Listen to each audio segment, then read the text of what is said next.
અમે બધા ભેગા એટલા માટે થયા છીએ કારણ કે અત્યારે તમે જોઈ શકો છો કે કેવા રસ્તા છે.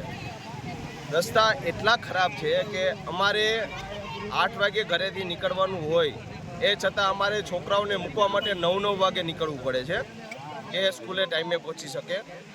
પ્લસ અમારા છોકરાઓ અમારા ઘરવાળાઓ બધાય ઘણા બધા અહીંયા પડે છે. તે પછી બીજા બધા અહીંથી જે પ્રવાસીઓ છે એ પણ પડે છે.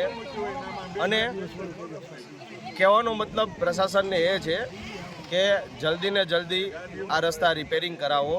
જો તમે જલ્દી ને જલ્દી આ વસ્તુ રિપેરિંગ નહીં કરાવો 7 દિવસની અંદર તો અમે પછી હવે રસ્તા રોકવા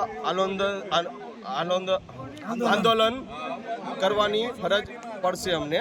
જેથી કરીને નમ્ર વિનંતી છે અમારી કે તમે જલ્દી ને જલ્દી રસ્તા રિપેરિંગ કરાવો અને રિપેરિંગ એવી રીતના કરાવજો કે જેથી કરીને પાછું અમારે તમને કહેવું ના પડે. જેથી કરીને હમણાં થોડાક ટાઈમ પહેલાં કીધું હતું તો એક જેસીબી આવ્યું, અડધો કલાક ખાલી રહ્યું, અડધો કલાકમાં રહી અને વહી ગયું અને હતું એના કરતાં પણ બહુ ખરાબ કર્યું.